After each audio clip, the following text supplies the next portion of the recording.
নমস্কার, পাপিয়া কুকিং ব্লগে আপনাদের সকলকে স্বাগত। আজকে বানাবো ডিম আলুর ঝোল। তার জন্য ডিম আলু সিদ্ধ করে নিয়েছি, এবারে ডিম ছাড়িয়েও নিয়েছি। এবারে এভাবে ডিমগুলো হালকা হালকা করে চিড়ে নেব।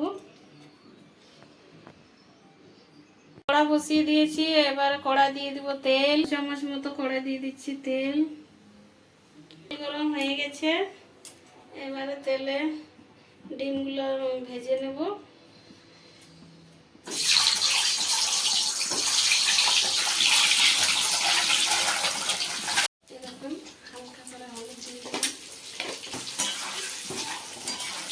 ডিম লাল লাল করে ভেজে নিয়েছি, এবার ডিমগুলো তুলে নেব। পাতা আর দিয়ে দিচ্ছি একটা সবুজ এলাচ, দারচিনি, দুটো লবঙ্গ আর জায়ফল, সব এগুলো দিয়ে দিলাম ফোড়নে। কাঁচা মরিচা, পেঁয়াজ, তেল হয়ে গেছে, কাঁচা মরিচা পেঁয়াজ ছেড়ে দেবো। নুন দিয়ে দেবো সফট হওয়ার জন্য, পেঁয়াজটা হাফ চামচের মতো নুন দিয়ে দিলাম। টমেটোগুলো কেটে নেব।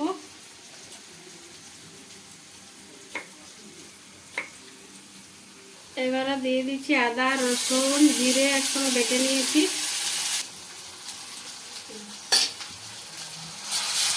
এবারে দিয়ে দেব 2 চামচের মতো হলুদ আর জিরে গুঁড়া। এটা হচ্ছে গরম মশলা, ভাজা মশলা সব কিছু মিক্স করে ভেজে রেখেছি, ভাজা মশলা দিয়ে দিচ্ছি।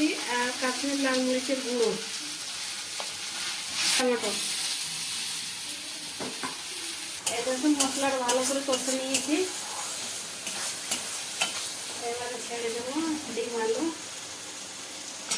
সবার প্রথম দিয়ে আলুটা ভেঙে নিয়েছি হাত দিয়ে।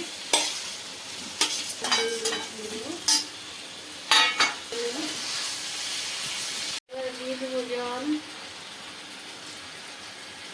থালাটা দিয়ে দিলাম। ভালো করে কষে নিয়ে এবার দিয়ে দিচ্ছি জল।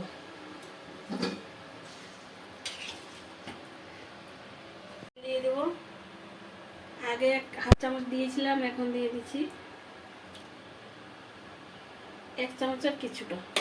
ডিম আলুর জল ফুটে উঠেছে, এবার দিয়ে দেবো কাশ্মীর মেথি, এবার নামিয়ে দেবো। এই দেখুন ডিম আলুর ঝোল রেডি। ভিডিওটা ভালো লাগলে লাইক, শেয়ার, সাবস্ক্রাইব আর কমেন্ট করতে ভুলবেন না।